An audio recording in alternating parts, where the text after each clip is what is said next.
के अनुसार सबको जस्टिस प्राप्त करने का हक है। ये हमारा आने वाले जितनी भी वर्कशॉप होगी, आने वाले जितनी भी वर्कशॉप, हम शायद सेक्रेटरी साहब 7 वर्कशॉप कर रहे हैं, 5 कर रहे हैं, एक मणिपुर और होने वाली है। तो सभी वर्कशॉप में ये आपका ध्येय वाक्य होना चाहिए जो हमारे उमर अब्दुल्ला साहब ने कहा है। यही वर्कशॉप का ध्येय वाक्य है। ये वर्कशॉप का सार भी यही है। श्रीनगर तो वो धरती रही है जहां चिंतन मनन मंथन होता रहा है। इस धरती पर हमारे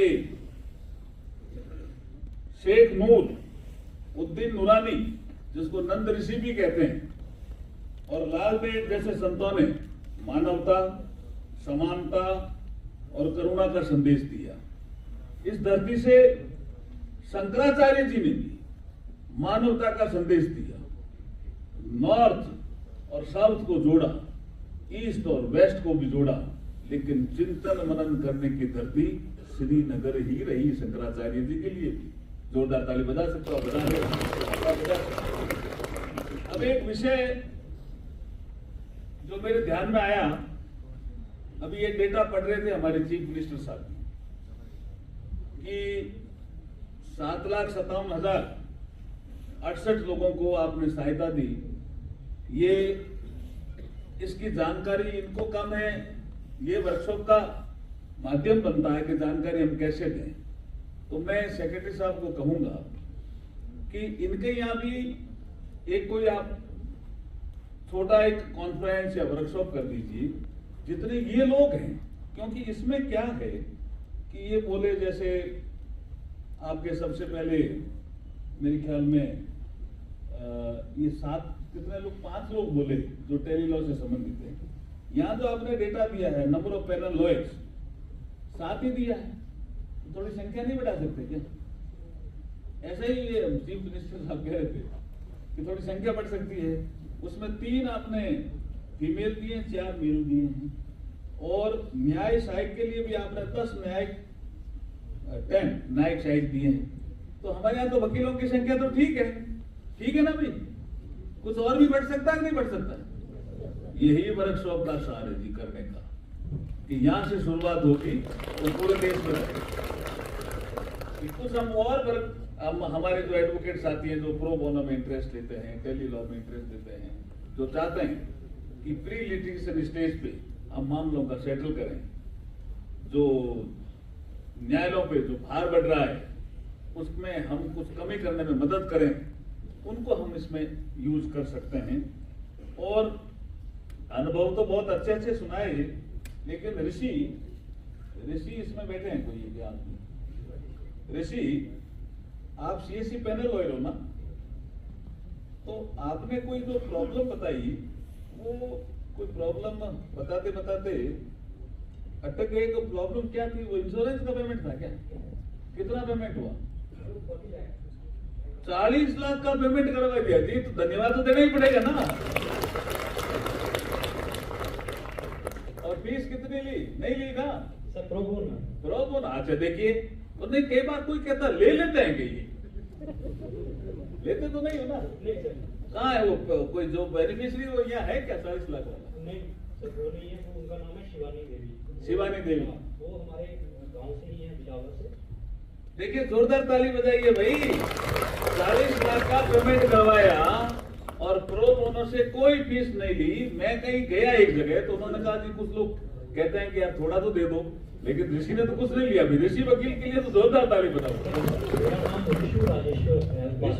ऋषु राजेश्वर उपाध्याय। अब पूरा ले रहा हूं ना अभी नाम, बताइए। सबसे पहले तो बोले, वो मेरे ख्याल में फैमिली डिस्प्यूट के लिए बोले। क्या नाम था आपका? हाँ, सबसे पहले वो फैमिली डिस्प्यूट क्या था? पति पत्नी का था क्या? तो है प्रॉपर्टी का था। आजकल पति पत्नी का ज्यादा आ रहा है ध्यान। इसके लिए भी कोई आपको संस्थागत मैकेनिज्म तैयार करना पड़ेगा, लेकिन वो सेटल करा दिया आपने। जी सर। तो वो हैप्पी है ना अब? हाँ सर। चलिए, बहुत अच्छी बात है। आप इस काम को करते रहिए। धन्यवाद। तो हमारे राजकुमार और बोले 2 नंबर पे थे आप। आपका आपने क्या सेटल कराया? सर एक वेजेस का इशू था, एक टीचर था वो प्राइवेट स्कूल में सर, हाँ, तो उसको वो वेजेस नहीं दे रहे थे 6 मंथ या कुछ ऐसा ही हो ये रहा वो था। पढ़ाई भी कर रहा था, वेजेस भी नहीं दे रहे थे। नहीं सर, मैंने सिर्फ उनका केस रजिस्टर किया, तो उनको फिर हमारे जो पैनल लॉयर्स है उनने वहां से कॉल अब करके देखो वो संस्था इनसे डर गई और पेमेंट कर दिया ना, जी सर और उनको कोर्ट में पेमेंट नहीं गया, दी। तो ये भी एक काम होता है। जी sir, thank you, thank you sir. Thank you. अच्छा, एक गुलाम रसूल साहब थे क्या, प्रोफेसर है क्या? सर हैं? जी मैं हूँ सर। आप गुलाम रसूल साहब, ये प्रोफेसर साहब का क्या नाम था? डॉक्टर फिलहाल है, हैं? डॉक्टर फिलहाल है। खिलाल है। तो आप कहीं पढ़ाते हैं? जी पढ़ाते हैं सेंटर में। तो आपका क्या अनुभव, कुछ लिख के दे सकते हैं क्या, हम क्या सुधार करें ये सब इसमें? सीएससी है हमारे यहाँ, जी सर। आपने भी सीएससी भी देखा होगा, जी सर। कॉमन सर्विस सेंटर कहते हैं, और टेली लॉ बोल रहे हैं, आपका प्रो बोनो क्लब भी बन गए। तो जो आप बोल रहे थे, तो मुझे लगता है कि आपकी भाषा में ज्ञान झलक रहा था, तो मुझे कुछ लिख के देंगे तो हम भारत सरकार में कुछ और सुधार कर सकते हैं। ये मैं आपके एक मात्र हमारे ईमेल एडवोकेट आपको दीजिए ना। हाँ, एक मात्र आपने भी कुछ बोला ना, आप भी पढ़ाते हैं क्या? हाँ, आप आना, आपके पास ही Sir, I'm a student of law. 8th semester. अच्छा, स्टूडेंट हो तो, लेकिन मुझे तो Associate. ऐसा लग रहा था कि ये भी पढ़ाते हैं। मतलब स्टूडेंट भी कितना विद्वान हो सकता है टेली लॉ में जाने के बाद, ये कोई आप देख सकते हैं। आप भी कुछ लिख के दीजिए हमें, हम कुछ सुधार करेंगे। आज हम इसलिए नहीं आएंगे कि हम एक वर्कशॉप कर रहे हैं, हमें कोई हंगामा खड़ा करना है, ऐसा नहीं है। एक हमारे बहुत बड़े शायर हुए हैं दुष्यंत कुमार, उनका नाम सुना है किसी ने?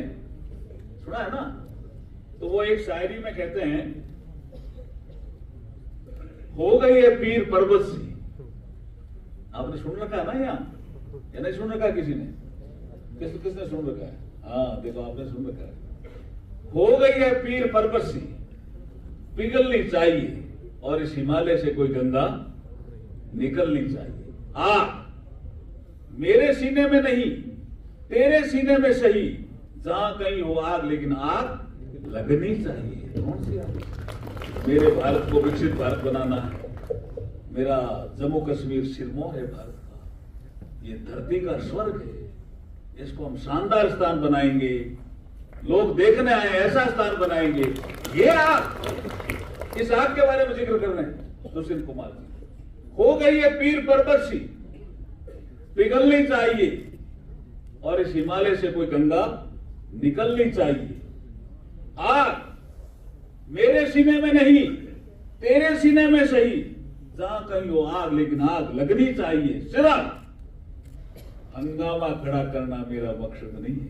आज हम इतने लोग आए हैं हमारे जस्टिस डिपार्टमेंट से, तो यहाँ श्रीनगर में आकर के कोई हंगामा खड़ा करना हमारा मकसद नहीं है। तो दुष्यंत कुमार जी ने जो कहा उसी को दोहरा रहा हूं, सिर्फ हंगामा खड़ा करना मेरा मकसद नहीं है। मेरी कोशिश है कि टेली लॉ की सूरत बदलनी चाहिए। सूरत बदलनी चाहिए। बहुत बहुत आभार, धन्यवाद।